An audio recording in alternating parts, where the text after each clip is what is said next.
What's good? What's good?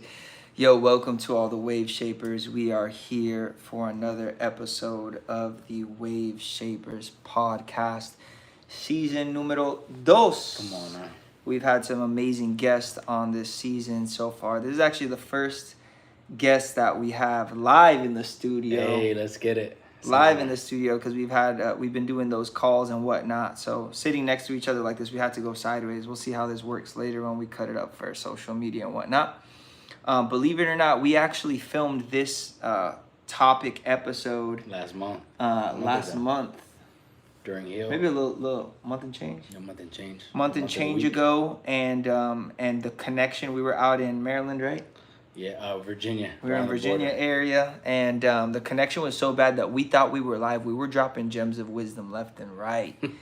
And that thing at the end of everything, it uploaded like a minute or like not even. So anyway, we have a very special guest here. We have Mr. Frankie Franklin Ramirez. Welcome to the Wave Shapers podcast. How you feeling today, my brother? I'm feeling well, man. It's a pleasure. It's an honor to be here. Blessed for the opportunity to chop it up again. Live now, so people will get it. We got good connection here. Let's go. And yeah, just going straight into truth, bro. And with that, the good connection. Let me actually just even move it closer because I'm thinking of the audio. I want to make sure that our audio is good. So let's make sure we speak up for the peeps.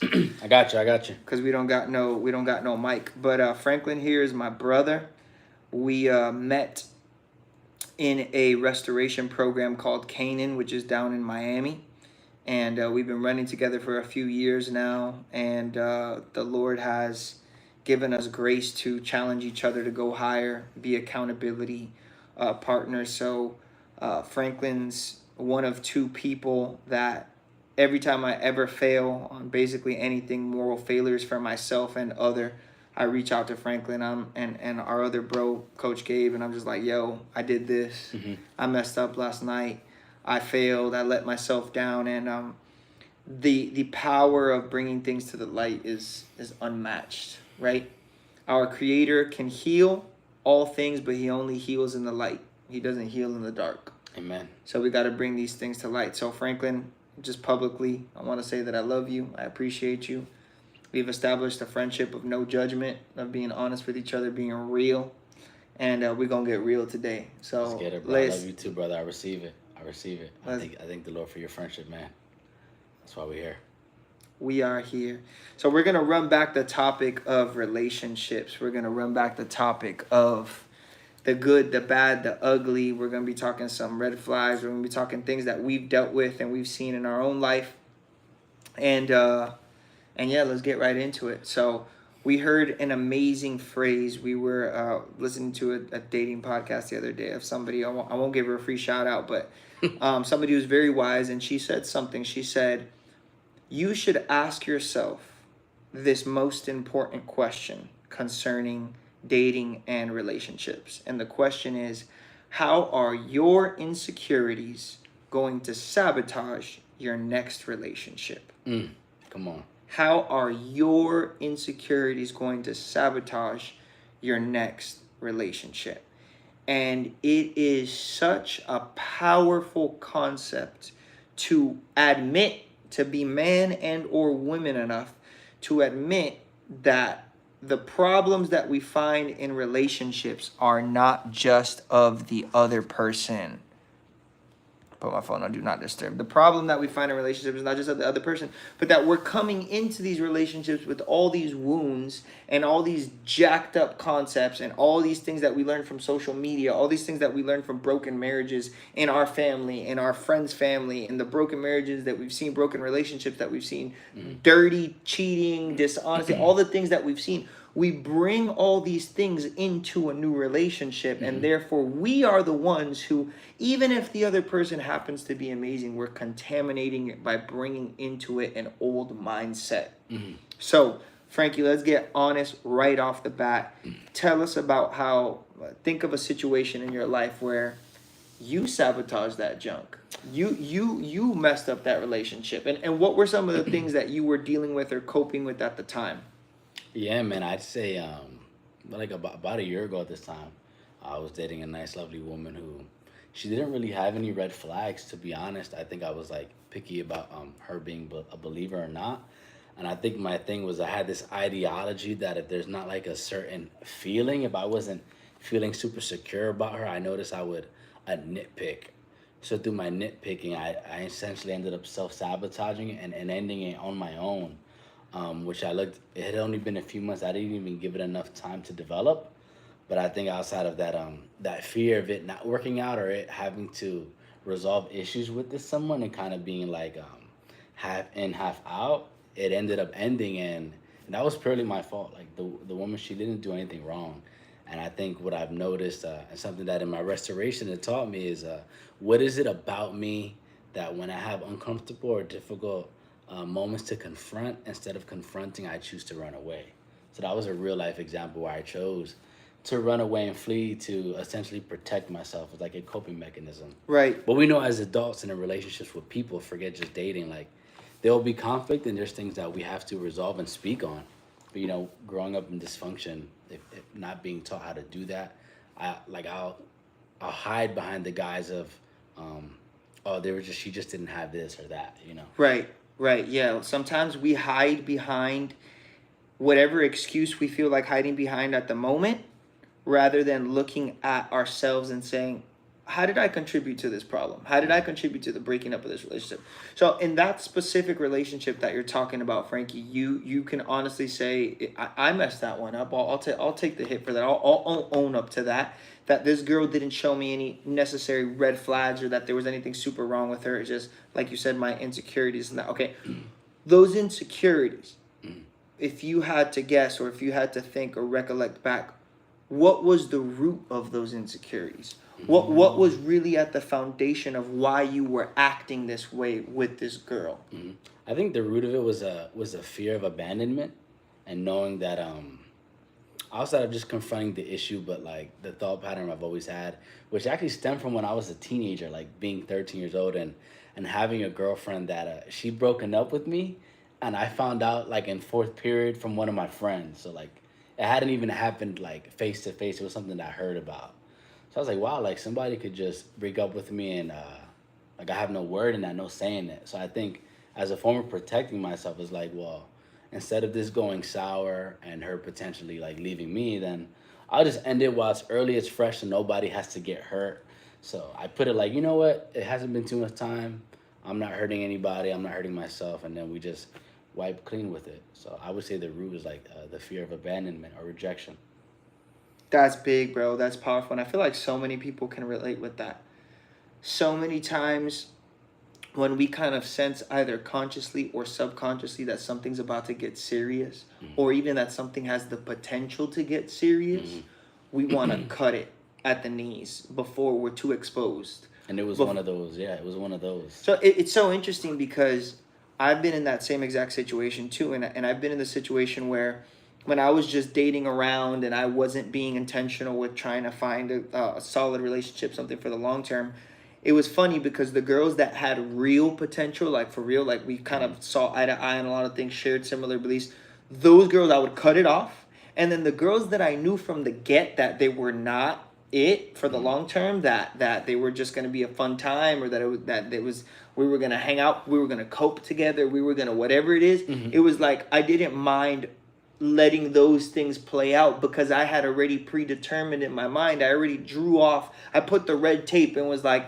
this girl's never going to hurt me that much. Right. Even if she leaves, she's never going to hurt me that much because I already put her in a category of not that serious. It's not going to, it's not even going to, I'm not even going to let it get that serious, you know? So what are the different categories that we put people in, and how unfair is that to them? You know what I mean? Like have you ever put a girl in a category of, yeah, this ain't serious, this is just something that whatever, and how unfair is that to them? Yeah, man, I'd say for me, the term that I had used when one of my boys, we coined it, was I called it like a companion. So like a girl who was like not my girlfriend, but there was like a level of exclusivity where like, we would only be involved with each other sexually, but in my mind, and I would like lay it out there like, I don't want this to become anything. This isn't gonna be a relationship. But that wasn't fair, and like the root of that was just my selfishness and my lust, because I think women will have this dream or this hope that well, maybe the guy will choose me, or maybe like I can convince him, and I had found myself in a scenario a few times, um, and to those women, I apologize sincerely. It was me wanting to fill my own needs without thinking about someone else's. So Right. we have like that category for me. It was like a companion or someone. Mainly in my personal experience, it was really just one night stands where it was that agreement that it would be real short, just this moment, and there was no baggage or anything else to deal with. So it was like we both hit each other's needs, and that was it. Right. Yeah. And man, this is not something that you are exclusively dealing with. This is the reality of what's going on right now. Hmm. I think that we are living in such an interesting time because social media, for example, provides such immediate validation that we get used to that quick exchange, Hmm. right? And when something is not working for us, like it's almost like it's not even in our work ethic, or it's not even in our mind to process like, if I stick with it, we can make it work. And what do you think about this? I feel like so many people are looking to find a perfect relationship or to find a relationship that's valuable rather than to make a relationship that's valuable or Ooh. to make a relationship that's solid for them. Mm. And I feel like there's kind of, to a certain extent, maybe oversimplifying it, I feel like there's no difference between what we should expect to have to invest into a relationship to make it work as to what we expect to have to invest into a business to make it work. Like Mm. nobody's like, I found the perfect business. Hmm. Like all of a sudden I'm in this business and now I don't have to do much and I'm in cruise control Hmm. and everything's freaking working out. Like anybody knows that has ever tried to start anything, whether it be a creative project, whether you try to make an album, if you're a freaking artist or you try to put on a show or you put like, it's something that you have to be ready to hit some walls and break through the walls and work freaking hard to bring something into being valuable. So what do you think about today's generation? Like, are they willing to put in that work that it would really take? Are we willing, bro? It's really tough, man, because we really like we get so hyper, we get hyper validation, and there's no delayed gratification either. So whether it's like sexual or social media, when something doesn't work out, there's like the slightest inconvenience.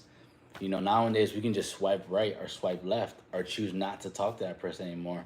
And I feel like in our society, it's all about me, Right, my needs. right. What do I want? How does this person work in my life? And if they don't fit that, then it's like, well, I'm not willing to compromise or sacrifice. And then we just throw them away. But like, as we see, like people before social media, because this is really a new thing within like the last 10, 15 years. When you were with someone, you had to choose to work it out. That was a choice, a mutual choice. But with all this excess of information and it's, oh, make myself happy, fulfill my needs, there's not really any leg room for somebody else. Hmm. So it's like, oh Yeah. yeah, I'm gonna date and commit to this person, but you've never committed to anything, let alone anyone. Right, right. Not committing to anything at all. Hmm.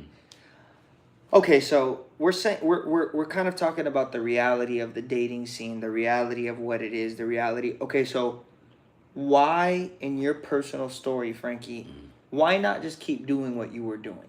Why not just keep, low commitment, low risk, low risk, low reward, just understanding mutual exchanges, like what about that wasn't working that you're like, no, that's not the way, that's not the sustainable way, that's Hmm. not the truly fulfilling, like what did you start to come to realize about that life that many people are living, right? That quick exchange, the if it's not working I'm out, the I'm just gonna kind of go with this low risk low reward, not open up my heart to being able to get too wounded.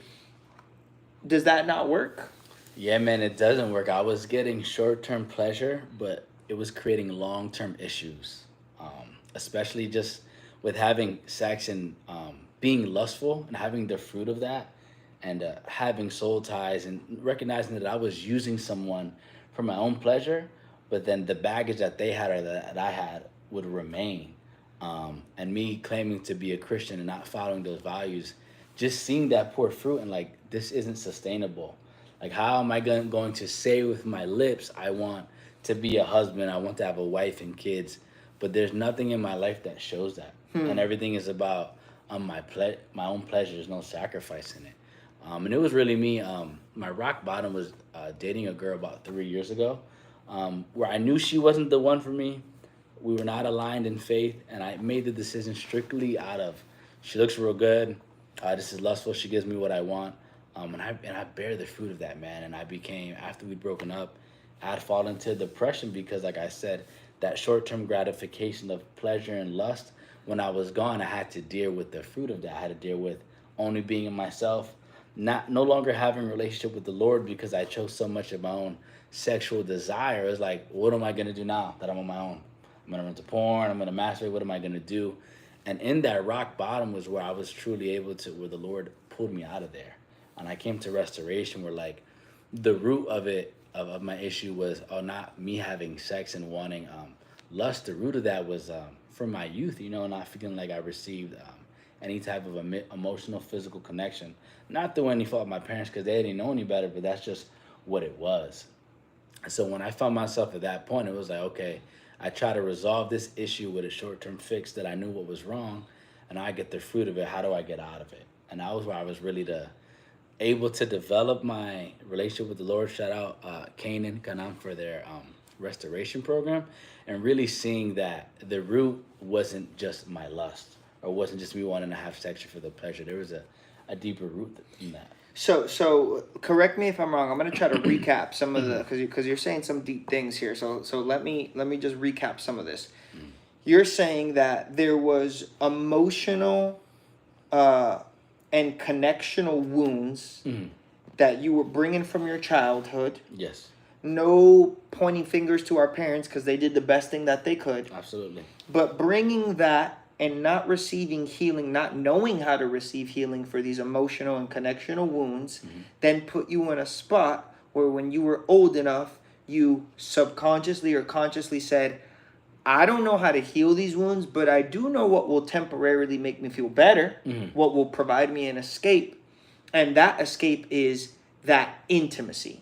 And we automatically, in our lustful and our fleshly minds, equate the highest level of intimacy, which it is the highest level of intimacy, as sex. So let me try to fill these emotional and connectional wounds that I have from my parents with having this really deep connection with this girl. But at the same time, I don't want to open up myself too much to that girl lest I get hurt and these emotional and connectional wounds go even deeper. So let me draw a barrier, and that barrier will be sex. So I'm willing to go all the way to the point of sex, which is the deepest thing, but the commitment around sex, the emotional opening up of my heart and being vulnerable, I'm going to cut that off. But then you're saying, correct me if I'm wrong. Am I on so far? You're on. So, but then you're saying that wasn't working because the underlying emotional and connectional wounds that you were needing to fix from the get were not even getting touched. You were just surface distracting yourself from these things, but those wounds and those connectional traumas were there. They weren't getting better, and in fact with time they were getting worse and worse until the point where that addiction to the validation, to the desire of connection, but not being willing to open up myself, that led you to hitting a rock bottom. And that rock bottom was the moment where you said, like, freaking crap, this is not working. I got to try something else. Yeah.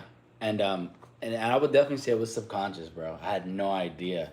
I lived in such a level of denial that I really thought I was okay. I didn't think there were any issues with me. I thought it was okay. And I just remember a moment before me and this girl had broken up. One of my sisters had asked me, oh, what do you like about her? And I thought for a hard minute, bro. And the only thing I could come up with was that she was nice to me. Like, I couldn't target any qualities or things that she did or how she was, because it was so lustful, it was so surface level, which that's when I really know. I was like, wow, yeah, this is not good, And it ended up ending a few weeks later after that, reluctantly. But yeah, man, it was just what I chose to anesthetize with. It just created a deeper hole within issues that I didn't know that I had. And I just think about something you said and something we learned in our program was we don't attract what we want. We attract where we are. Right. So my brokenness is attracting another broken person. I can't expect an unhealed person to attract a healed person because I wouldn't even be able to identify that. Right, right. And a healed person, and I think that's so important because now we're getting into the concept, and we were thinking about this concept earlier. We're getting into the concept of what is the glue of the relationship that you're in.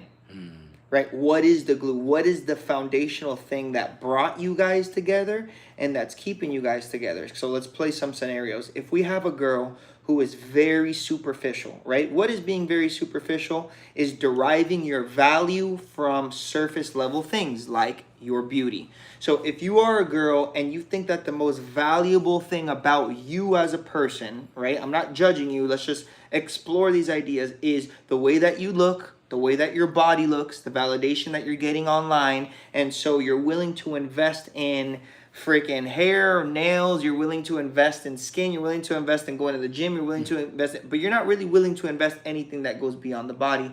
By definition, you are superficial, right? I would agree. So if you are a superficial girl and that in essence is your weakness or your sickness, that you are superficial, you are going to attract someone and you can end up in a relationship with someone, even if it's a situationship with someone who all they are valuing in the highest regard is the physical. What they can Because see. because if that person was valuing beyond the physical, then you wouldn't be a good candidate for them because you're not investing at all into anything else other than your physical appearance. Therefore, even if this man thinks that you're super hot, which, by the way, if you're superficial and now he's superficial, that means that the reason why you like him is another superficial reason. So is it his money? Is it his status? Is it his bank account? Is it his height? Is it like, what is it? But it's something superficial because, again, you are in a cycle of valuing in the highest place the superficial. So if these two people end up together, then the glue of their relationship was never good glue to begin with. So that relationship, in essence, is doomed. The question is how long? Right, when it'll The happen. question is how many times are you guys going to circle around in the desert and waste time and years and effort and energy? But it's basically doomed because the glue itself was never good glue. Yeah, there was no foundation. It wasn't placed on good soil. And like for statistics, so we can give you numbers. In the United States, 55% of married couples are getting divorced. So there are people who are still choosing to go through with marriage, and it's ending anyway. So that you got a 1 out of 2 chance. So then people are seeing these numbers, and they're like, "Well, if it's a 1 out of 2 chance, that'd be better just not getting married and just Right. dating." And people are getting married less as well. Right. But the foundation that I've come to know that a relationship cannot work if Jesus Christ, if the Lord is not at the center of it, which is a whole nother layer. But anytime you just choose to date someone and you do the best that you can on your own, on our own, it can only go so far. Right. And I think that what you're saying, even if our audience is not a religious audience, even if there's some people on here that maybe Jesus Christ is not your Lord and Savior, even like from a logical standpoint, what you're saying makes a lot of sense because in essence, what we're saying is you just said a relationship can never truly work unless the Lord or a higher spiritual being is the center of the relationship. That makes sense because the higher spiritual being is unchanging. So long as we, at the end of the day, are the core of our relationships, what I want, what I desire, what you want, what you desire, it still comes back to being a humanistic at the core of it, at the center of it. So in the moment that I fail, and I know that I fail because I'm imperfect, in the moment that you fail, like you said, the ground or the foundation that this whole thing was on can crumble. But if we happen to build this thing on a higher spiritual being than ourselves, then even when I fail and even when my significant other fails, there's something that we can both refer back to that keeps us on solid ground. And that makes logical sense. So what would you tell somebody right now? What would you tell a young man or a young woman that wants to be in something fulfilling, wants to find a good partner, wants to find somebody that complements them well, that they can but they just find themselves in a freaking cycle. Hmm. Whether the cycle is sexual addiction cycle, a bunch of sexual partners, or maybe it's not as a quick of a turnover, but a young man or a young girl that's in this relationship for a few months and then out and then into the next relationship and then out and then into the next relationship and then we've out. seen that. We've seen those cycles too. So what would you tell somebody who desires to explore having the real thing but finds themselves in a freaking cycle? I think first thing is identify within yourself, what are your wounds, what do you struggle with, and then my two things that I would add are, what are your principles and what are your values. So when you have principles in dating, especially like when you serve a higher being or us serving Christ, it eliminates the pull for who you want to date, but it also safeguards your heart from running into something outside of feeling. So like you either have your principle values or you have your feelings. And when we go off of feelings, why does that not work? Because feelings are ever changing, and we're humans. We go off of what feels good, but principle goes off of what is, and it doesn't go left to right off of feelings. So I would say, one, identify what are the wounds that you have.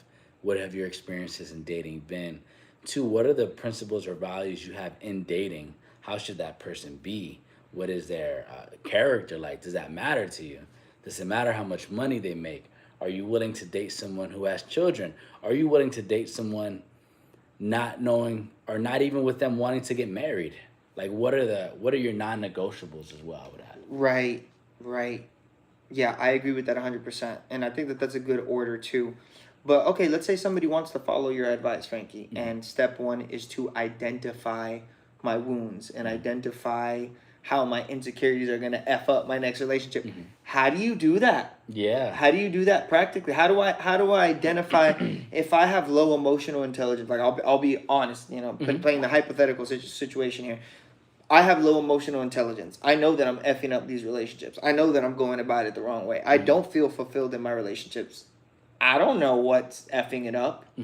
What do I do? Honestly, I would say you got to see a therapist. Like Gotta you need get to some seek, help. you need seek professional help, not advice from your best friend who's also in the same type of dating cycle as you, or your mom who's been divorced, or your dad who has. And there's nothing wrong with either. I'm not saying that, but people who don't have professional experience or success in that area, I'm not gonna have the tools. no, they're not going to have the tools. So I would definitely say seek some type of professional counseling, and definitely find a good book to read in. I would recommend the Bible just to see the principles and the standards that are stated there. The issue in the Bible is people just got married.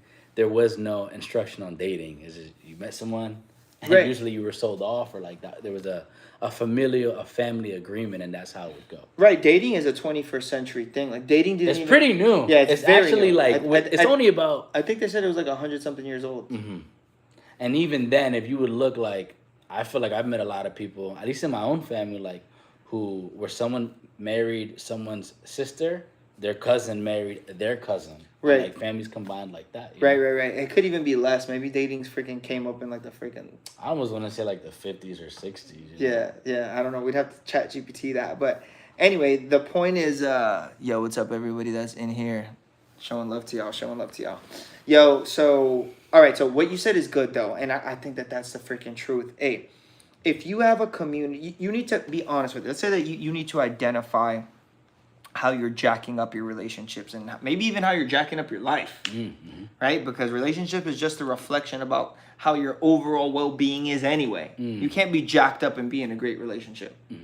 You can't be completely healthy and be in a horrible relationship because you would have exited. Yeah, it doesn't make You would have sense. so the point is that if you are in the process, you realize that you have to identify things in yourself that are messing this thing up, or that's messing up your life, or that's messing up your opportunity to fulfill your purpose, and you don't know how to do it. I think Frankie hit it right, right on the money, which is you got to get around the right people. You got to get around the right people. You know that there's that statistic or that saying or that whatever, but there's a lot of truth in it, and it's that you are the average of the 5 people that you spend the most time with.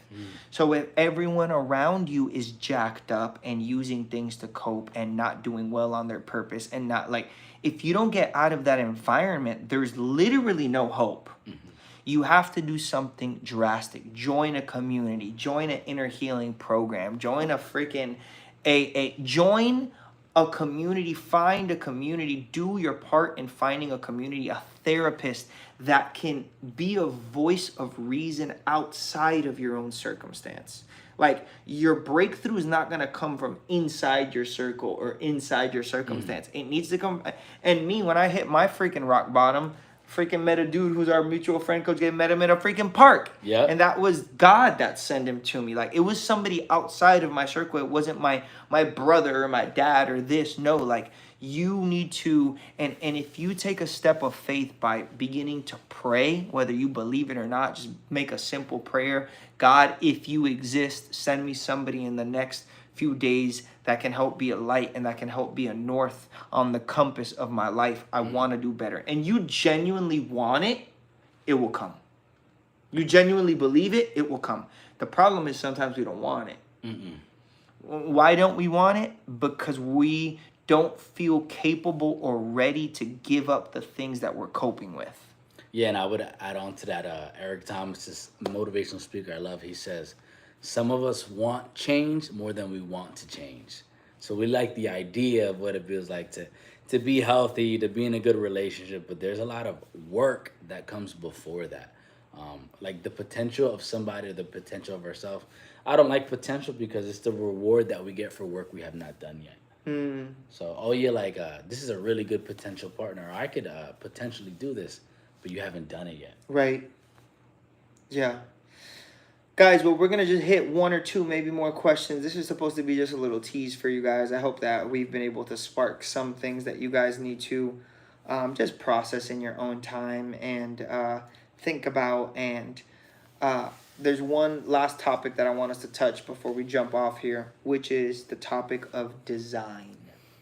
The topic of design. So when we're talking about how things should be versus how things are today in our present culture, all things, dating, our purpose, our health, holistic well-being, spirit, soul, and body, we have to get to the point of design. And this is an example that has been used many, many, many times over, but it's worth it to think a little bit about this example, which is there's a difference between a retailer and a manufacturer. If your car is actually jacked up and you want to be sure that it gets fixed or remedied the right way, it's a much better idea to send that car, if you have the opportunity, to the manufacturer of the car than to the retailer. Because the retailer sold it, but the manufacturer made it. And so when we look at our lives, we always need to come back to this question of who manufactured us, who made us.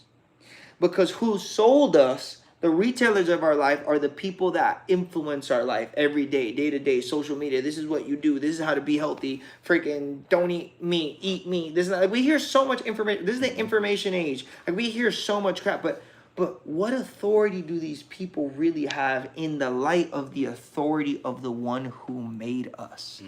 So I challenge you right now, wherever you're at, ask yourself this all-important question that will determine many different things in your life is, are you a created being? Were you created with intention? Do you have a maker? Because if you have a maker, then that is your manufacturer. And whenever something goes wrong with your body or your system or your spirit or your soul, it is the manufacturer who will have the remedy for your life. Design. And when we talk about relationships, the manufacturer of the human organism is the creator of the universe. And we believe that that creator of the universe also created an institution called marriage. Marriage was not invented by man. Marriage was invented by God himself. So therefore, it's not whether I like it or not, whether I like the idea of marriage or not, whether I'm willing to expose myself to getting hurt or not. It's, if the manufacturer of the human organism created this thing, then this thing must be the best thing for the organism. And that throws us right into a bunch of problems. I'm not saying that this is easy. I'm not saying that there's issues, bro. We know it ain't easy, Yeah. bro. Loving is not easy. Finding a partner is not easy. But we need to get settled within ourselves. What is the north? What is it that we're aiming for? What is it that's truly gonna bring us that fulfillment, and what is right? Because things can't be right if they're wrong. No. And so long as 1 + 1 is 2. 1 + 1 is 2, No matter how much everybody says it's 3, 1 + 1 is 2. right. So we need to resolve within ourselves, what is my design? And what is my design when it comes to relationships? So, man, that's something to chew on real quick. Frankie, what would you, I want you to imagine that a young artist, maybe somebody between the ages of 13 and 25 is on here right now tapping into the Wave Shapers channel. They believe like they're called for greatness. They believe like they were called to influence the world. They have gifts, they have talents. Maybe they still need to refine their gifts and talents, but they just feel like, is it really worth it to put in all this work? Is it really worth it to fight for my best self? Is it really worth it to put down this freaking marijuana, to face my freaking problems, to put down the bottle, to put down the porn, to put down the freaking video game controller, to do the hard things? And somebody who I can testify in your life, Frankie, you've been doing these hard things for a minute. We haven't been perfect, but we've been doing some hard things, chasing our highest self. Look into the camera and tell somebody who's struggling and deciding, is it even worth it? Give them a word of encouragement. I would encourage you and say that you weren't created by accident. You were created for a purpose. But in that purpose, there will be struggle, and the struggle is okay. Because what I say is that the struggle that you will overcome, you will be able to use that struggle to help someone else. It wasn't just meant for you. The gifts and the abilities that you have weren't meant for you to use and keep for yourself. It was actually meant to give through other people. So trial is going to come, but in that trial, perseverance will be created and hope will develop in that. And what I will tell you is that there's more people who are not fighting. And when you choose to fight, you're giving yourself an opportunity that other people do not have because they're choosing not to fight. So I would encourage you by saying not only fight for your life, but know that if you're still alive and still breathing, there's a purpose for you here. And if you have a gift, you weren't given that gift by accident. The Lord loves you. Great things are going to come, and allow the pain to be used to refine you and mold you. And in the breaking down like a diamond can only be made under extreme pressure, and then it has to go through the fire and it has to be cut. So if you're going through pressure, you felt cut and you feel the fire, know that it'll be worked for the good and it is not in vain. That would be my word of encouragement. Let's go. That's some powerful words of encouragement from our boy Frankie, a fellow wave shaper here. Sir. Before we sign off, we just want to remind you guys, like Frankie was saying, you were brought into this situation for a reason and with purpose. So keep your head up, keep fighting. It's worth the fight. Come on. It's worth the struggle. And don't give up, because your best days are up ahead. We love you, wave shapers. We will catch you in the next one. God bless you guys. Don't give up on love.